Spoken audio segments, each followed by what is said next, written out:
se é um empresário atento à sua envolvente, à envolvente económica que o rodeia a nível nacional e a nível internacional, faz muito bem. E não sei se está alertado para todas as ameaças que podem estar a surgir, já algumas delas podem estar a surgir, ou outras que poderão vir num futuro a médio ou a longo prazo. Não sabemos a que velocidade ocorrerão, não sabemos em que dimensão ocorrerão, mas sabemos certamente que muitas contingências no mundo, muita coisa no mundo vai acontecer, já está a acontecer, só não sabemos exatamente em que momento essas circunstâncias vão chegar às empresas. E por isso mesmo é importante preparar a sua empresa para essa realidade.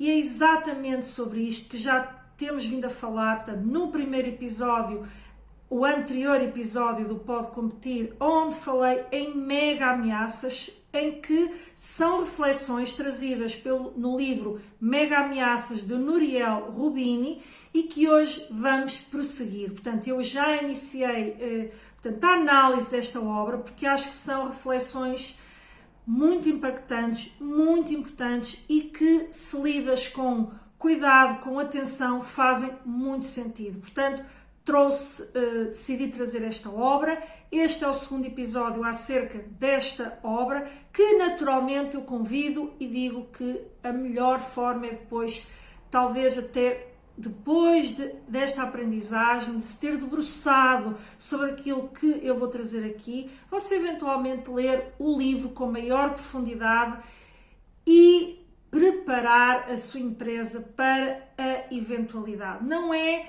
numa visão de pessimismo, é numa visão de prudência, numa visão estratégica, de preparar estrategicamente a sua empresa para cenários que possam ocorrer. E é isto que vamos, portanto, hoje no segundo episódio, apenas da análise do livro, não é? Porque é aqui no âmbito do Pode Competir. E neste segundo episódio de análise do livro vamos prosseguir exatamente a partir do ponto em que parámos no anterior episódio. Naturalmente que se não viu o anterior episódio, não tem problema, continua aqui connosco porque cada ameaça, embora elas estejam todas interligadas, mas elas são tratadas isoladamente, tal e qual o autor o faz no livro. Eu estou a seguir exatamente portanto, a sequência que o livro apresenta. Depois vai percebendo ao longo, quer deste episódio, quer ao rever ou ver o primeiro episódio acerca da obra, que obviamente há ligações entre elas, umas mais, outras menos, mas o enfoque é perceber cada uma delas e ver que estratégias pode adaptarem na sua empresa para então, efetivamente, não ser apanhado desprevenido. Portanto, que é este o grande enfoque que eu trouxe aqui para o episódio. Portanto, fique connosco até ao final.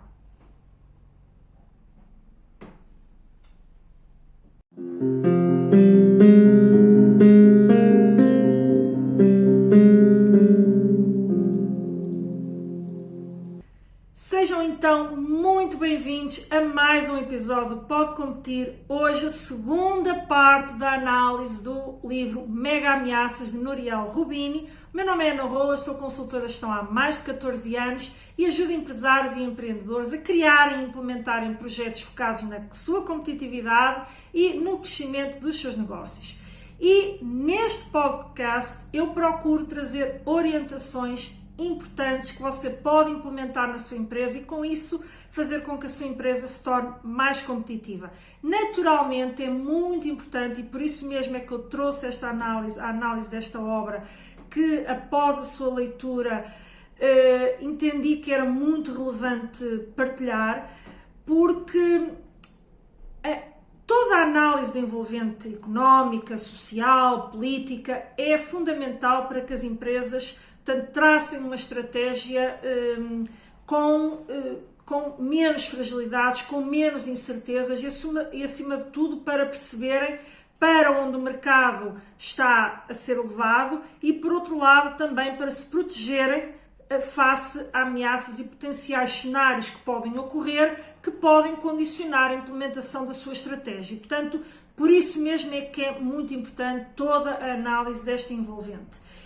E é sentido que eu procurei trazer esta obra, que obviamente eu acho, sou da opinião, que é muito relevante para qualquer empresário, porque faz uma análise profunda de 10 mega ameaças. Portanto, já começámos a analisar no anterior episódio. No anterior episódio só consegui focar em 2 ameaças. Hoje iremos um bocadinho mais longe, porque algumas delas acabam por estar relacionadas e começa depois também a fluir melhor o fundo, o entendimento de cada ameaça subsequente. Mas, naturalmente, se não viu o primeiro episódio, não tem problema, poderá vê-lo no seguimento, portanto, após o encerramento deste episódio, você poderá ver o próximo, o anterior, e depois ainda teremos um terceiro episódio acerca desta obra.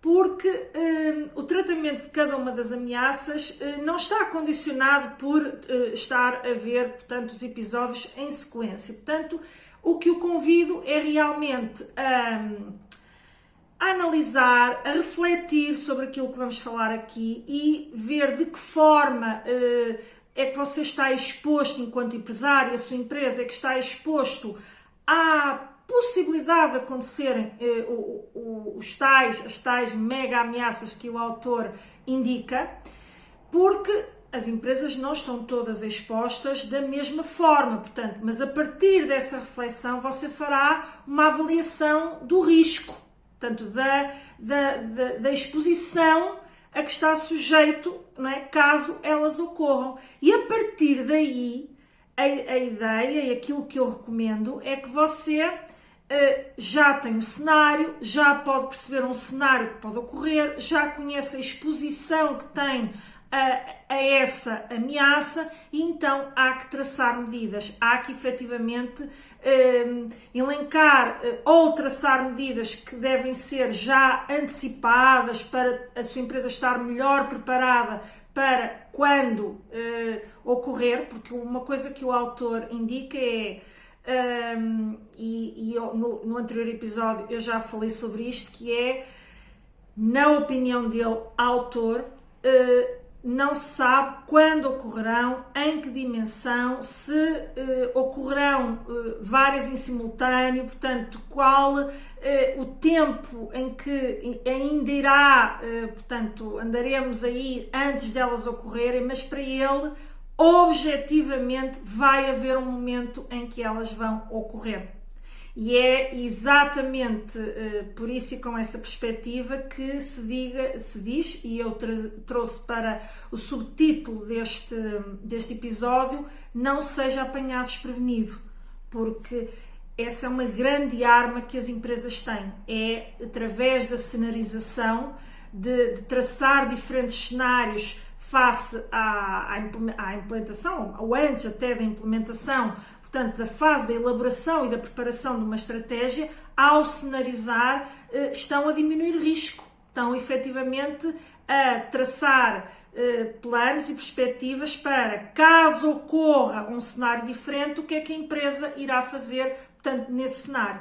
E é exatamente por isso, e por isto ser tão importante para a definição de uma estratégia da empresa, que eu então decidi trazer, portanto, a análise desta obra, que hoje continuaremos, portanto, a partir do ponto onde ficámos no anterior episódio.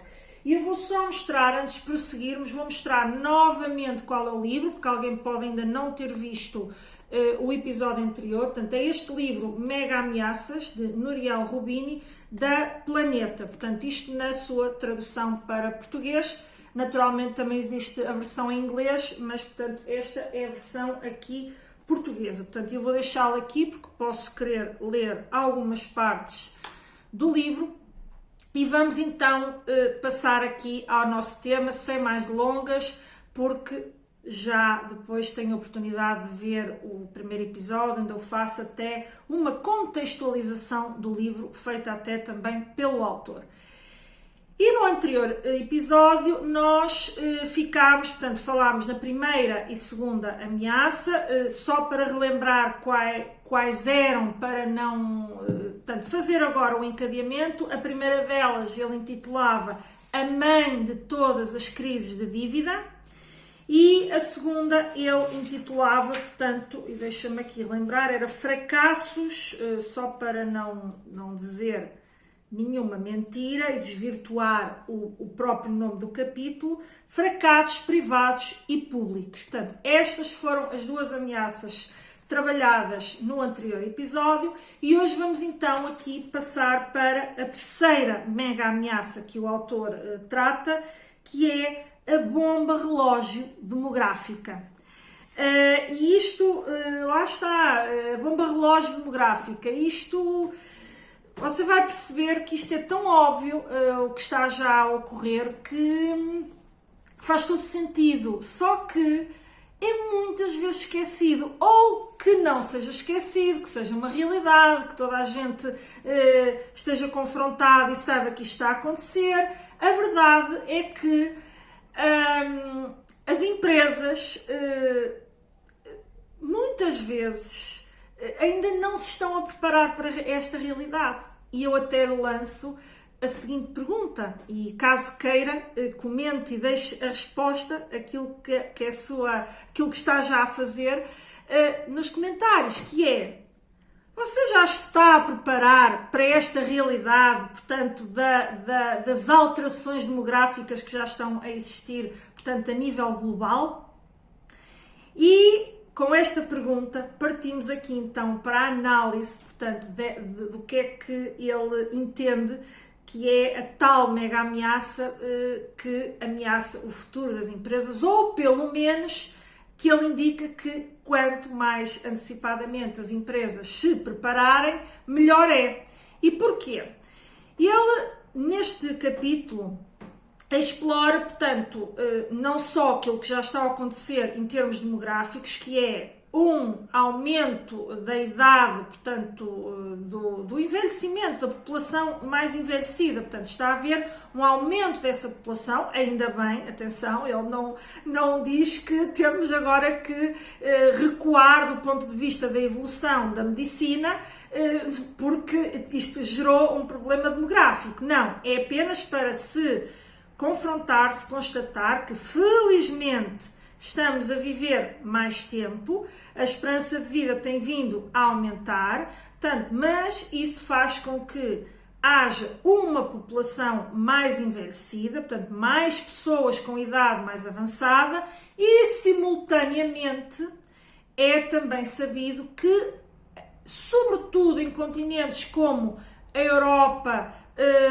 depois não só o continente europeu, mas os Estados Unidos, a China também, porque até teve políticas muito agressivas no passado no que dizia respeito à natalidade. Neste momento há uma inversão e até eventualmente já sente que também poderá estar a atravessar esta crise demográfica. O Japão já tem hoje necessidade de recorrer a mão de obra mais velha, de pessoas que estavam na reforma, porque sente que já não tem jovens, portanto, ativos, portanto, em idade de atividade laboral, suficientes para atender às necessidades. E, portanto, está já a braços com esta crise demográfica.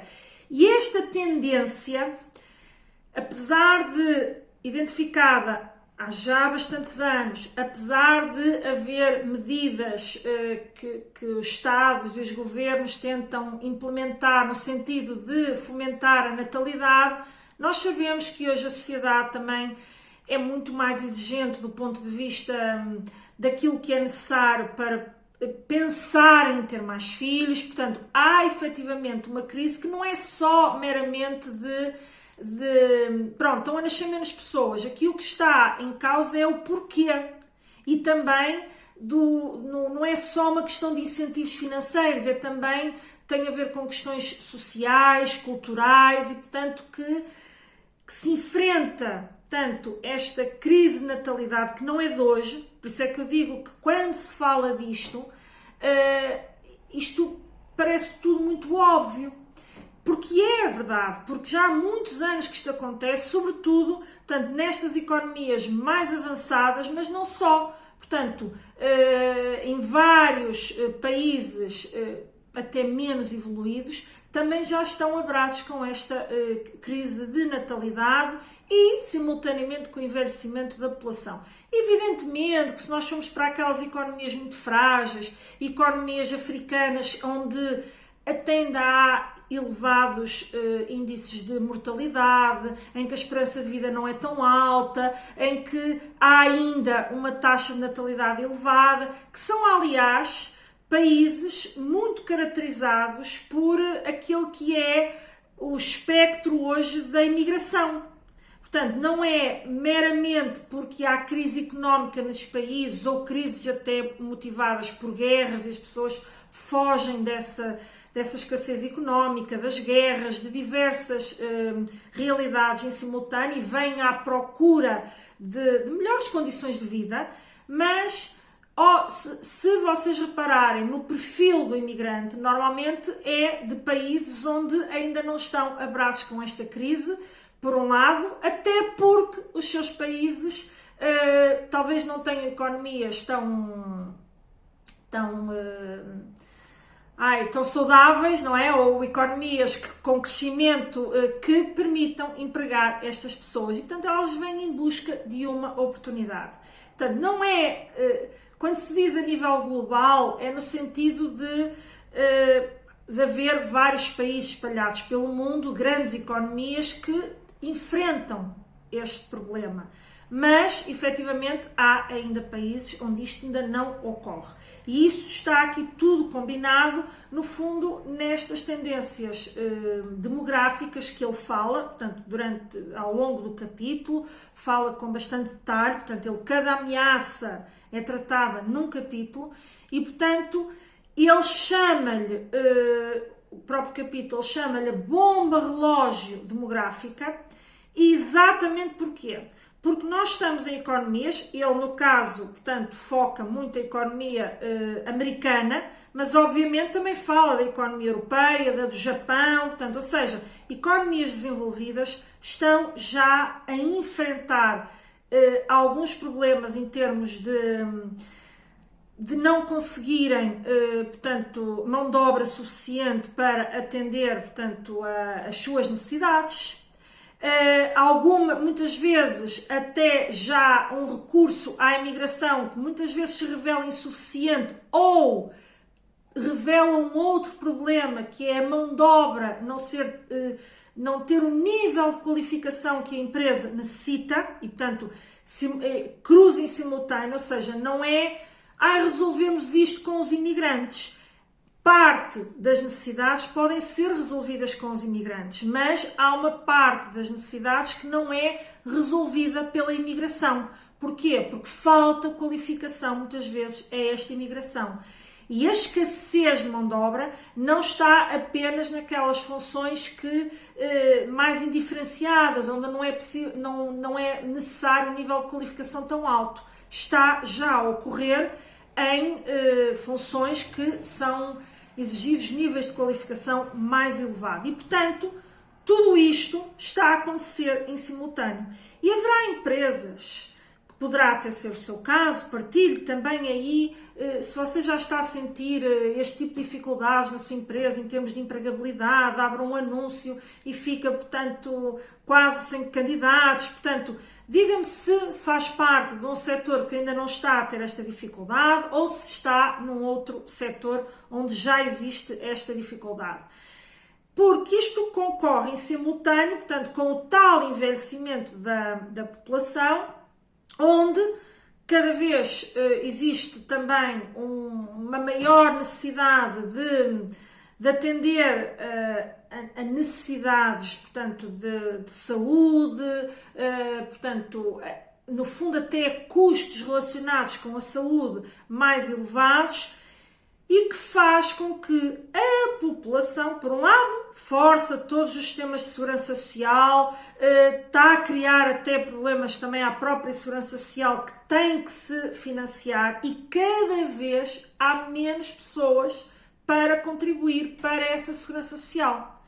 E criamos aqui a tal bomba relógio, é a combinação destes fatores todos, que é, por um lado, e está a forçar, portanto, não só as despesas do ponto de vista de saúde que o Estado tem, o Estado e também as pessoas, através de seguros de saúde, através daquelas despesas que são pagas pela pessoa, mas também o Estado e, simultaneamente, portanto, os tais custos de segurança social, com as reformas e, portanto, que cada vez tem mais impacto. Porquê? Porque as pessoas duram mais e portanto, tem que lhes ser paga a reforma durante mais anos.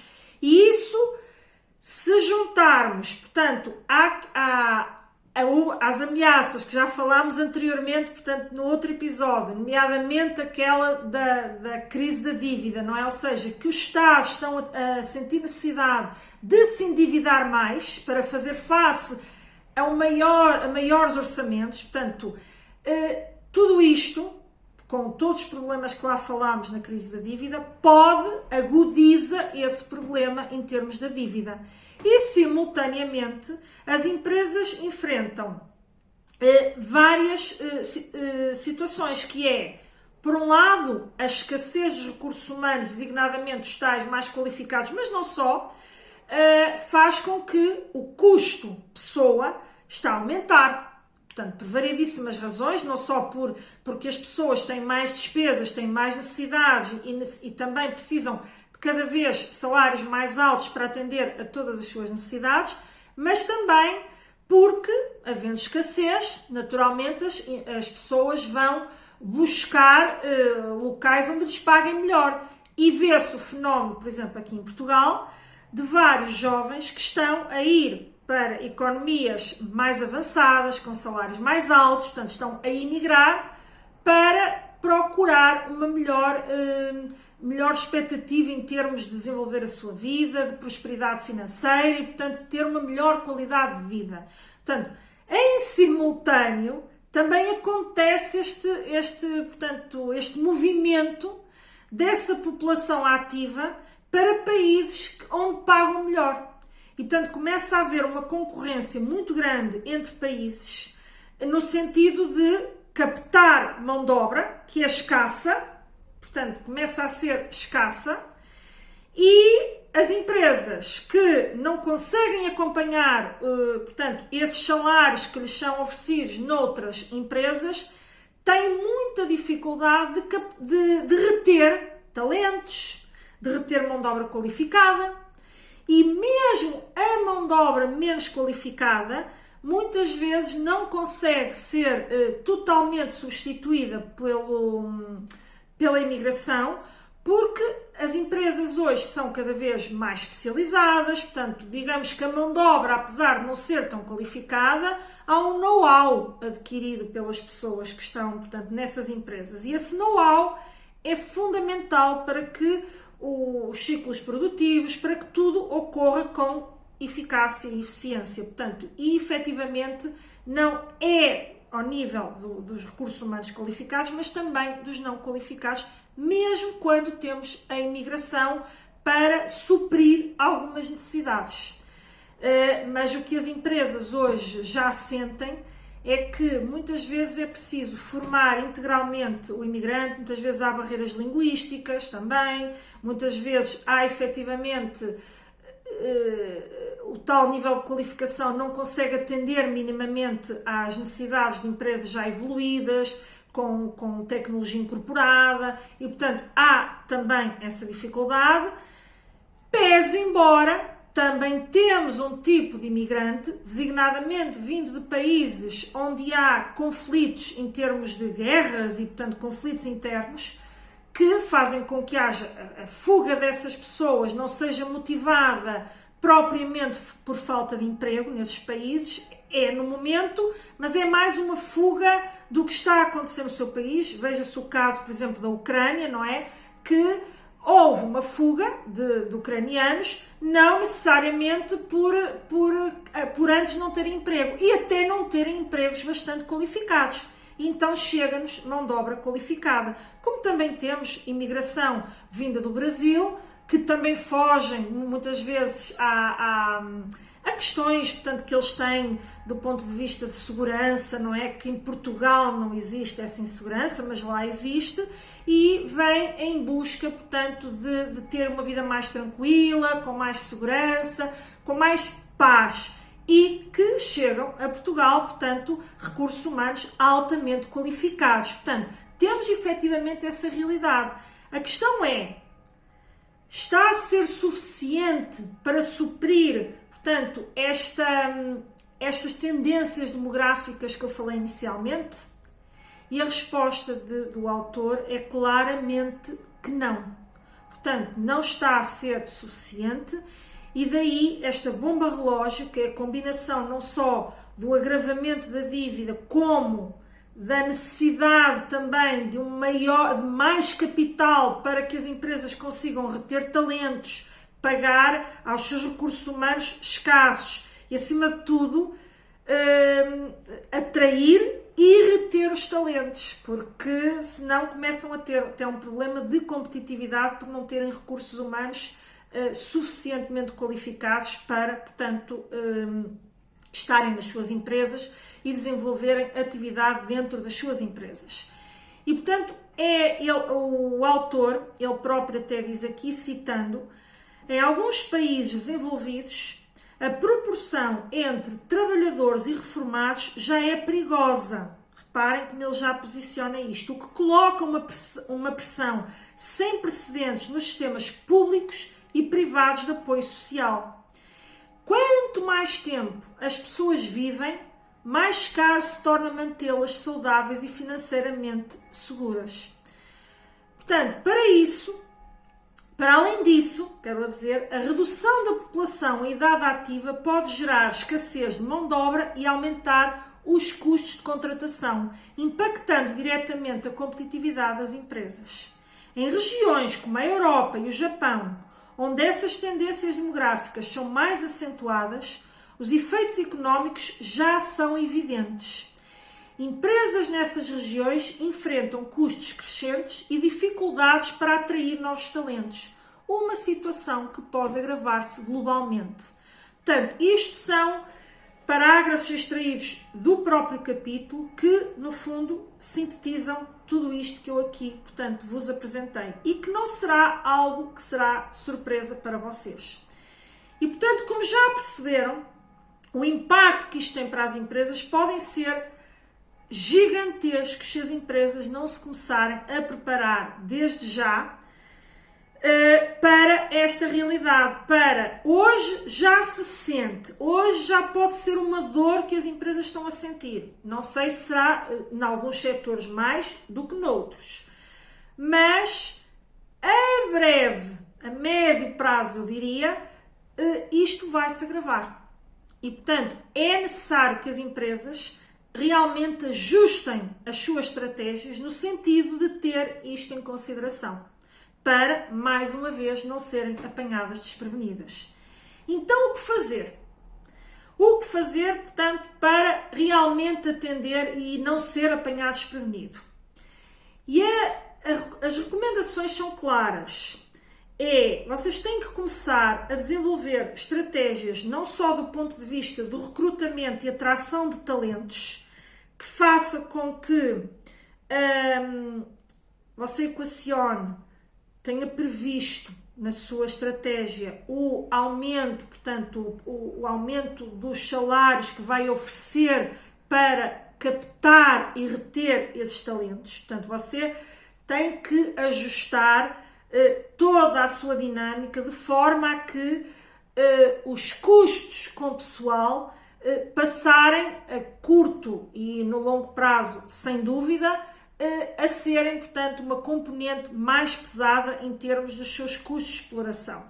E, portanto, você terá que ter em consideração que, para fazer face a esse aumento, não é, dos salários, você tem que otimizar a sua eficiência produtiva, você tem que otimizar processos e otimizar e automatizar processos para, por um lado, diminuir a necessidade de recursos humanos noutras áreas onde os processos podem ser automatizados, ou a utilização de robôs, ou a utilização de inteligência artificial, ou a utilização, portanto, de inúmeros fatores que façam com que o seu processo produtivo, e não só, todo o seu processo produtivo, todo o seu processo organizacional, de atendimento ao cliente, portanto, de conexão com o cliente, esteja mais automatizado e menos dependente de recursos humanos. Para quê? Para que depois, na sua estratégia, você consiga enquadrar o tal aumento dos salários para os ativos que trazem muito valor à empresa, do ponto de vista competitivo. E isto pode parecer à primeira vista de vai começar a automatizar e não sei o quê, vai despedir pessoas. Só que todos esquecemos, quando existem essas críticas, que já há uma escassez de mão de obra no mercado. E as empresas têm que se preparar para isso. Não se trata de despedir, não se trata, muito pelo contrário, você até pode, em pessoas que estão em funções que podem ser automatizadas, até proporcionar à pessoa, em termos de política de recursos humanos interna, você pode proporcionar a essa pessoa e fazer uma formação de valor acrescentado que faça com que você internamente possa mobilizá-la para outra função de maior valor acrescentado. E, portanto, há esta dupla, digamos, combinação de estratégia, não é? Que é, por um lado, você pode requalificar os seus recursos humanos menos qualificados para os considerar em atividades de maior valor acrescentado, onde eles possam ser necessários e não substituídos ou não totalmente substituídos pela automatização e pela robotização. Mas, ou seja, não implicando tal despedimento. Mas ter noção de que nesse momento está também a atender às necessidades acrescidas, portanto, de retenção de talentos e de mão de obra mais qualificada, e simultaneamente está a diminuir, portanto, o impacto, porque reduz alguma percentagem, ou pelo menos fica com o mesmo número de trabalhadores, em termos de balança. Portanto, porque vai haver um momento, que é isso que ele preconiza, é isto que ele indica, e é isso que se está a ver nas tendências, vai haver um momento em que efetivamente não se consegue atender, portanto, a todas as necessidades em termos de mão de obra. Ao contrário do que se diz que vai haver uma redução de mão de obra trazida pela inteligência artificial, pela automatização, pela robotização. Sim, isso já está a acontecer. Só que também há necessidades em atividades de maior valor acrescentado. E necessidades, muitas vezes, de captar e reter talentos. E, portanto, por que não pensar em requalificar com planos de formação robustos e as pessoas que você tem na sua empresa? Naturalmente, as pessoas têm que querer, mas também as pessoas têm que tomar consciência, não é só os empresários ou as empresas. As pessoas têm que tomar consciência de que têm que se requalificar para poder manter-se ativas, portanto, e para se manter como um ativo de valor dentro de uma empresa. Portanto, esta é essencialmente as recomendações que são aqui feitas. E, portanto, isto implica, obviamente, você olhar para as suas estratégias e configurar e definir como é que você pode, então, criar este ecossistema que o proteja, portanto, desta bomba relógio demográfica, como diz o próprio autor. Em seguida, e portanto, falando desta terceira ameaça, passemos então à quarta ameaça que ele diz no livro. E, naturalmente, eu convido, em relação à terceira ameaça, como convidei ao longo, a partilhar se já está a sentir este tipo de dificuldades, já tem na sua empresa estratégias para atender a este tipo de realidade. A quarta ameaça, portanto, que ele fala no seu capítulo 4 ele chama, não é? Ele intitula A Cilada do Dinheiro Fácil e o Ciclo de Expansão e Contração. E o que é que ele trata neste capítulo? Ele analisa como as políticas de estímulo monetário, e isto também está relacionado com, eu diria, com a segunda ameaça que falámos no episódio anterior, que eram os tais fracassos privados e públicos, em que ele aqui, mais uma vez, analisa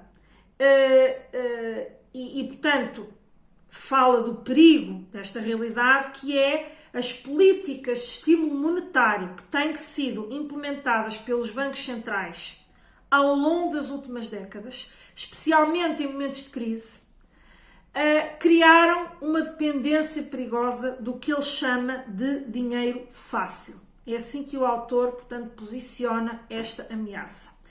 E isso também fez com que se estabelecessem ciclos de crescimento e recessão insustentáveis. Isto na opinião do autor. Porquê? O que é que ele indica? Sempre que surgia uma crise económica, os bancos centrais responderam com políticas monetárias expansivas. Portanto, isto aqui não vamos falar de como é que funciona, portanto, esta realidade das políticas monetárias que fazem, portanto, ou ativar a economia ou desacelerar, portanto, não é esse o foco. É para você perceber que estas políticas expansivas baseiam-se essencialmente, como nós hoje, por exemplo, vejamos aqui na Europa, nós hoje já não temos a questão da emissão de moeda, não é? Que eram armas que eram utilizadas quando nós tínhamos o escudo, a peseta, o marco, não é? Portanto, isso, como atualmente vivemos numa zona euro, uma moeda única, esse instrumento já não é utilizado. Então, que instrumento é que eles utilizam? A questão das taxas de juros. E durante muitos anos, isso praticamente até se viveu aos tempos recentes, em que foram aumentadas as taxas de juros de referência, mas historicamente, durante os últimos anos, temos vivido com taxas de juros baixas. E também, simultaneamente, um outro instrumento utilizado pelos bancos centrais é a compra de ativos, compra de obrigações de tesouro, compra de ativos que o Estado ou que os Estados, as economias emitem para proporcionar, injetar dinheiro nas economias e nos governos, criando com isso um ciclo vicioso, em que a qualquer crise nós utilizamos este mecanismo do tal que eles chamam de dinheiro fácil, porque é o dinheiro barato, e isso faz com que haja um aumento significativo das dívidas, que também cruza com a primeira ameaça. Por isso é que eu digo que isto está, de certa forma, encadeado. Várias ameaças, portanto, aqui destas que vamos a falar no início, estão encadeadas. Porque, obviamente, se para as pessoas é fácil pagar um empréstimo, porque os juros são baixos para as pessoas, empresas e também Estados.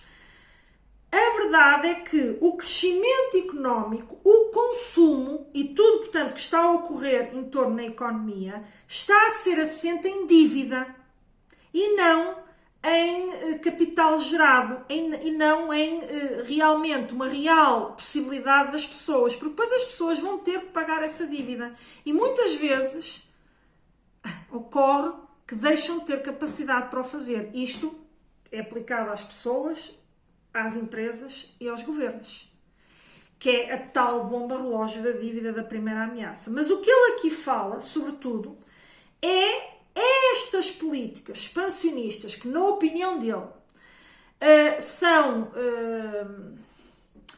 ele até enfatiza isso na segunda ameaça, que é, na opinião dele, são ruinosas e destrutivas do verdadeiro crescimento económico, porque estão a viciar um sistema que não está assente num crescimento real, mas sim num crescimento impulsionado, portanto, por esta dependência do dinheiro fácil e da obtenção de dinheiro fácil e de dívida que não para de crescer. E este dinheiro incentiva, por um lado, um consumo que muitas vezes as pessoas não podem pagar, incentiva também riscos excessivos que as empresas incorrem para financiar os seus investimentos recorrendo à alavancagem financeira, ou seja, as empresas, bem, já que o dinheiro está tão barato, eu não vou utilizar recursos próprios, ou não necessito de ter recursos próprios para atender aos meus investimentos e vou solicitar ao banco um financiamento. E isto coloca-as num risco excessivo que, quando você revisitar, se ainda não viu o outro episódio, vai perceber que, se a qualquer momento houver uma movimentação das taxas de juros, isto pode ter um impacto brutal nas empresas, sobretudo naquelas que estão super endividadas. Porque a qualquer momento os bancos centrais também mudam, não é? Como aconteceu quando foi para tentar controlar a inflação, os bancos centrais mudaram a taxa de juros. E quem estava super endividado leva um murro no estômago. É exatamente acerca disto que ele trata neste capítulo, do perigo e do risco que está associado a este dinheiro fácil. E também, simultaneamente, tem um outro perigo que nós já estamos a vivenciar e que já vivenciámos lá atrás na crise de 2008, que é o alimentar de bolhas especulativas. Vemos isso muito no imobiliário, mas não é só no imobiliário. Também no preço dos bens em geral, que até se sentiu agora uma inflação. Muitas vezes a inflação não é resultado apenas de um aumento dos custos e das empresas estarem a refletir isso nos seus custos, nos seus preços. Uma parte pode ser, mas basta olhar para as análises de várias entidades independentes que se percebe que de vários estudos que foram feitos ao longo deste ciclo inflacionário, que verificaram que não era só reflexo dos custos, do aumento dos custos de produção. Era também, muitas vezes, um movimento especulativo. Para quê? Para aumentar o lucro da empresa. Aproveitar uma onda para que isto aconteça. Porquê?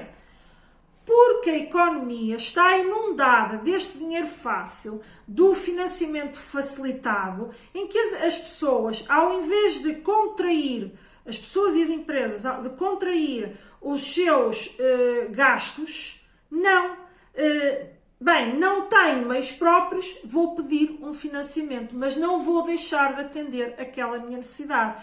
Isto acontece com o imobiliário, com as viagens, que têm crescido imenso, quando, por um lado, se vê dificuldades em pagar, por exemplo, habitações e, simultaneamente, ocorre, portanto, este aumento, por exemplo, das viagens. Porquê? Porque pedem um crédito para fazer essas viagens. E este movimento, na opinião do autor, é perigosíssimo. Portanto, é o que ele chama até um jogo perigoso, que eventualmente leva a uma dívida que é insustentável, que é o que ele depois trata também na primeira ameaça. Portanto, que impacto é que isto pode ter para as empresas? É exatamente um bocadinho o impacto que também já falei nas anteriores ameaças, que é as empresas que tomam decisões de financiamento e de financiamento dos seus investimentos muito alavancadas por financiamento bancário. Isto poderá, se não for visto do ponto de vista estratégico, se a empresa não estiver do ponto de vista financeiro bem estruturada e ter um equilíbrio entre aquilo que é o seu capital próprio e aquilo que é os tais capitais de terceiros, pode tornar-se insustentável no futuro quando isto deixar de ser uma arma que seja equacionada pelos bancos centrais, digamos. Porquê? Porque eles utilizam a arma quando é necessário fomentar este expansionismo. Mas a qualquer momento travam a arma, como foi feito no ciclo inflacionário. E as empresas que estiverem muito dependentes do financiamento bancário estão totalmente expostas a um risco que elas não controlam. Porque elas não controlam as movimentações e as medidas tomadas pelos bancos centrais. Portanto, a empresa deve ter consciência de que existe este risco, de que existe esta movimentação da qual ela não tem qualquer capacidade de mexer e, portanto, o que é que ela tem que fazer? Proteger-se. Portanto, ela tem que blindar a sua estratégia de forma a que não é não utilizar esse mecanismo, utilizar o tal dinheiro que neste momento está barato, mas tem que utilizá-lo com equilíbrio para que ele não se venha a tornar num fator de ruptura no futuro. E é essencialmente isto que a empresa tem que pensar. E, fazendo aqui um resumo, porque a medida no fundo que eu sugiro é a mesma que está lá atrás, que é a empresa deve cenarizar, deve colocar cenários de taxas de juros muito elevadas e um acesso ao crédito também mais dificultado. Para quê? Para perceber se qual é o nível de exposição que tem a esse risco e, caso isso ocorra, se tem capacidade para continuar a trabalhar, a laborar sem dificuldades e, portanto, isso não vai trazer um impacto negativo para a sua atividade. Portanto, é muito importante ter isto em consideração. E, portanto, isto está interligado com as anteriores ameaças. Convido mais uma vez a revisitar o episódio, porque o anterior episódio são duas mega ameaças muito importantes e que estão, portanto, encadeadas com estas.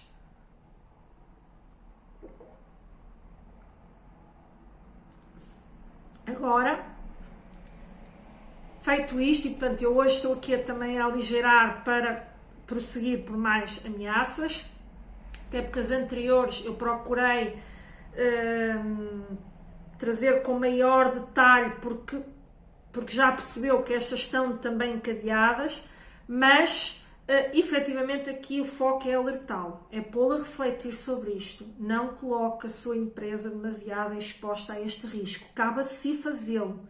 Você não consegue mover aquilo que não está ao seu alcance, que são políticas governamentais, dos bancos centrais, políticas da União Europeia, do mundo, não está ao seu alcance. Ao seu alcance está adaptar a sua empresa e a sua estratégia àquilo que está a ocorrer. Isto é o que está ao alcance do empresário. A quinta mega ameaça que o autor traz, e a última de uma parte 1, porque ele divide o livro em parte 1 e parte 2. E eu diria que, ou ele próprio diz, a parte 1 é sobretudo focada em dívida, demografia e políticas perigosas. E depois a parte 2 será catástrofes financeiras, comerciais, geopolíticas, tecnológicas e ambientais. Portanto, que já lá depois entraremos. Mas a última mega ameaça dentro desta parte, dívida, demografia e políticas perigosas, é a iminente grande estagflação. E você já terá ouvido também recentemente, até por via de quando começou a surgir o surto inflacionário, você com certeza já ouviu no telejornal, se não ouviu, ouve aqui então pela primeira vez, que é este termo da estagflação. E o que é isto da estagflação? Explicado assim de forma muito simples. A estagflação é basicamente a combinação, em termos das condições económicas, em que existem simultaneamente uma inflação alta, portanto uma inflação a crescer, alta e em crescimento, e simultaneamente uma estagnação económica. Por isso é que é estagflação. Ou seja, a empresa e as pessoas, não é? Portanto, mas aqui estamos focados, estou focado em vocês, empresários, e nas vossas empresas, têm que lidar com o quê?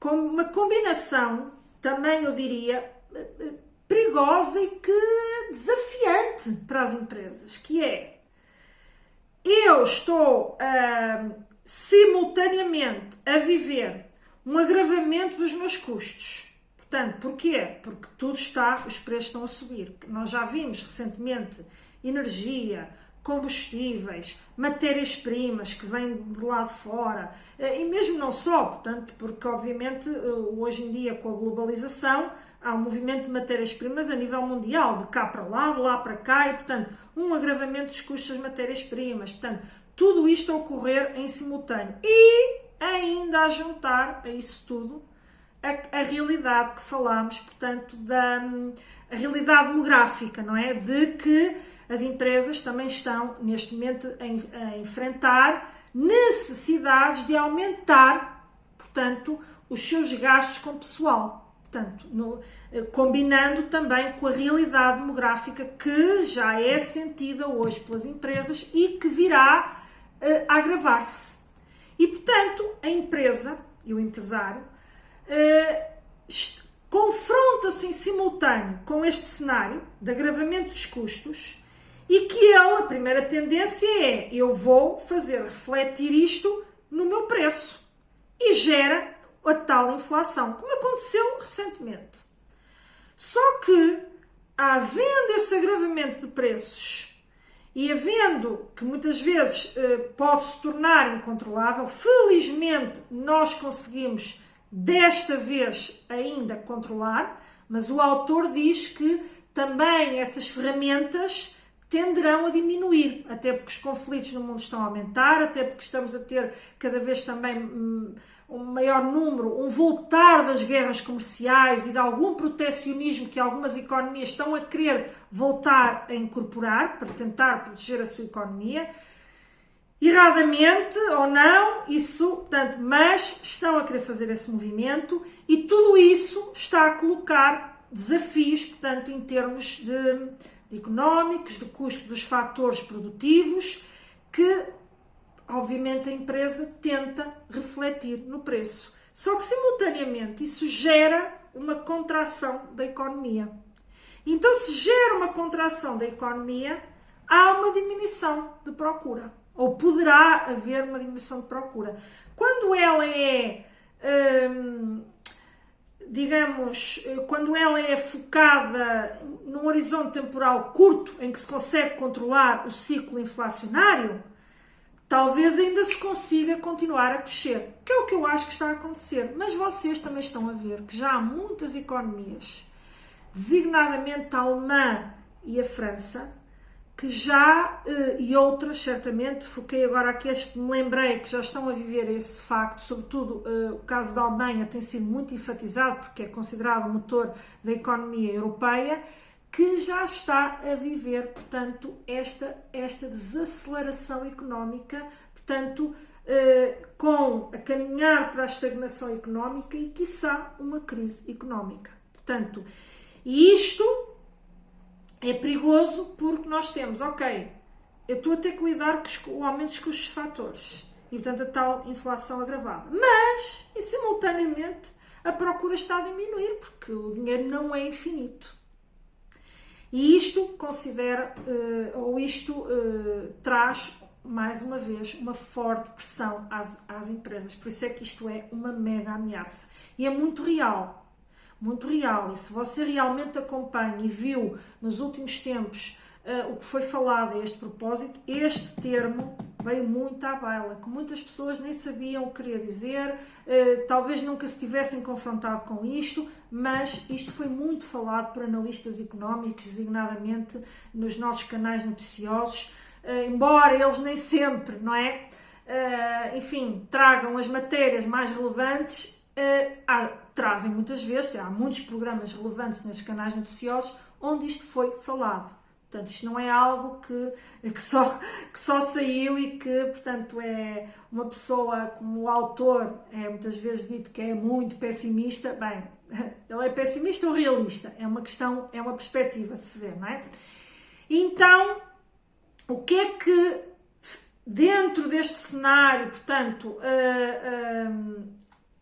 que poderá ocorrer, que neste momento conseguimos controlar a inflação, mas não sabemos se ela não voltará e já se fala, portanto, da tal estagnação económica, o que é que isto, tal impacto objetivo, e o que é que a empresa pode fazer perante, ou para não ser apanhada, desprevenida perante, portanto, esta mega ameaça. Como eu indiquei anteriormente, portanto, esta situação da estagflação é um cenário complexo para as empresas. Já percebeu porquê, não é? De acordo com aquilo que falámos. E a empresa, efetivamente, tem que se manter no mercado. E vai ter que enfrentar isso. E mais uma vez, quanto maior for, por um lado, a sua saúde em termos financeiros, portanto, este é o momento de você verificar se está fortemente endividado, se tem meios em termos de tesouraria para fazer face a situações de agravamento de custos e que você possa ter que fazer, porque o recurso sistemático a financiamento para atender a necessidades de tesouraria não é de todo um cenário de equilíbrio financeiro e de saúde financeira das empresas. É importante ter isso em consideração. Portanto, você internamente tem fluxos de tesouraria que são suficientes para atender a este agravamento dos custos fatores e, o que é que eu digo aqui? Atender a este agravamento. Eventualmente, não conseguir refletir totalmente no preço, não é dizer que não tem que refletir para não cair em margens negativas, não é? Mas pode ter que fazer isso mais uma vez, com parcimónia, porquê? Porque senão pode estar a mandar embora os seus clientes, portanto a sua procura, e coloca um problema ainda maior, que é, ok, eu refleti nos preços, eu tenho custo, portanto eu tenho que pôr os meus preços a gravar, mas agora não vendo, porque não sou competitivo. E isto é algo que as empresas, na definição da sua estratégia, têm que ter em atenção. E como é que podem atempadamente contornar isto? Por um lado, é cuidar da sua saúde financeira, que já muito falámos, não só neste episódio, mas no episódio anterior. Como é que deve fazer o diagnóstico dessa situação, falámos também no episódio anterior, e a partir daí é o momento, caso o seu diagnóstico dê que está fortemente exposto a este tipo de riscos de financiamento, é o momento de começar a corrigir essa trajetória e reforçar os seus capitais próprios, os seus meios de tesouraria, portanto, reforçar tudo isto. Mas, simultaneamente, é fundamental que você olhe, mais uma vez, para eficiência, estratégias focadas na sua eficiência, para aumentar a produtividade, reduzir os seus custos produtivos e não só, portanto, os seus custos de atividade, mas muito, em empresas industriais, é muito assente no seu ciclo produtivo.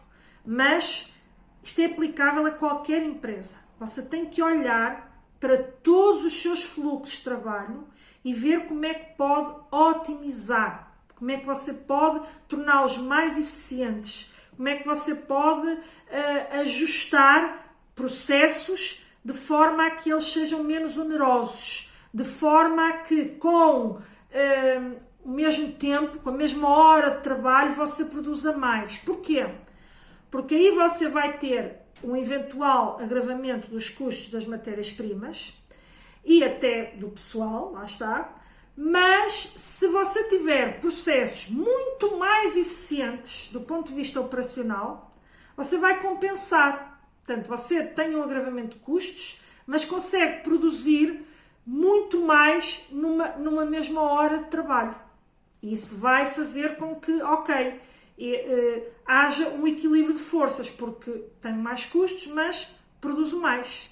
Logo tenho mais unidades para serem vendidas, ainda que não consiga refletir totalmente nos preços, portanto, o meu agravamento de custos. E isso faz com que não afugente a sua procura, mas continue a ter uma empresa com solvabilidade financeira, sustentável financeiramente.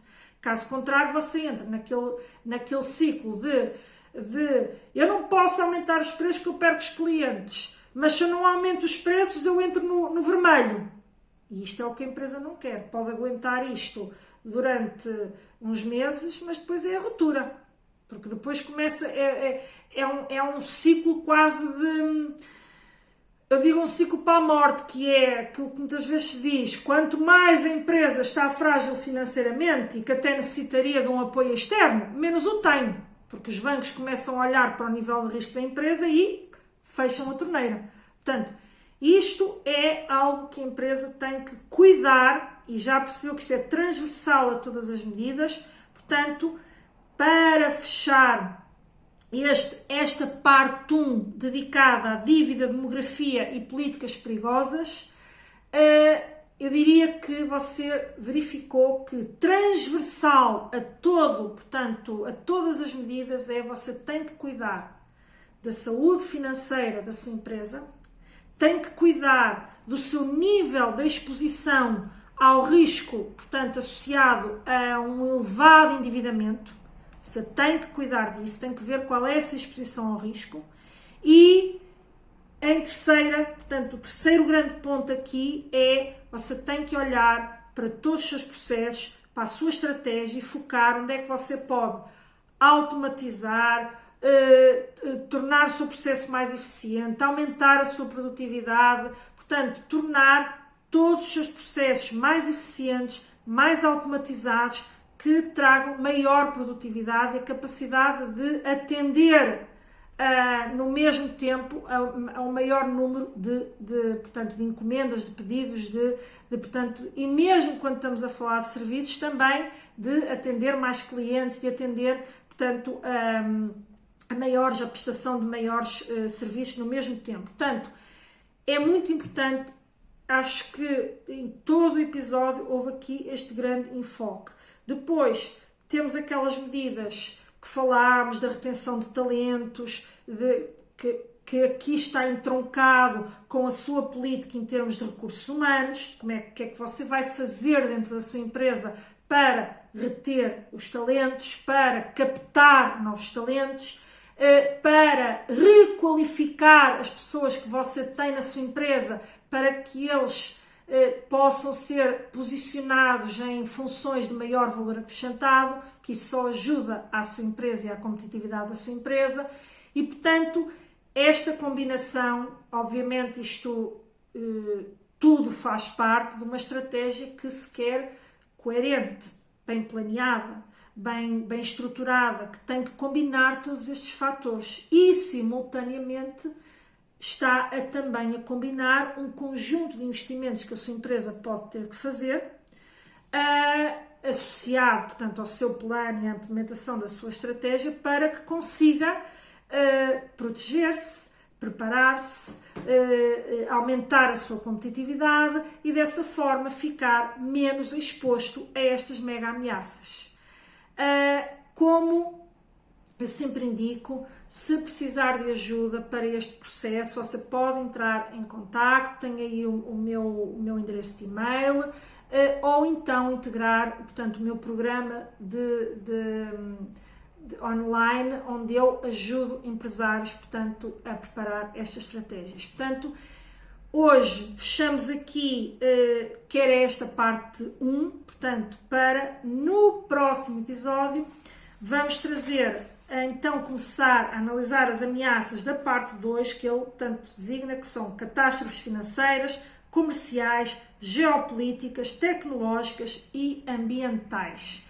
E, portanto, eu espero, sinceramente, que esteja a gostar tanto destes conteúdos que eu estou aqui a partilhar, que eu acho que são fundamentais para as empresas, mas também gostaria de saber a sua opinião. Portanto, se ficou até ao final, desde já agradeço, portanto, é sinal que estou, já é um bom sinal, e em seguida deixe um comentário que eu vou gostar também de saber a sua opinião. Portanto, até breve, no próximo episódio, e bons negócios!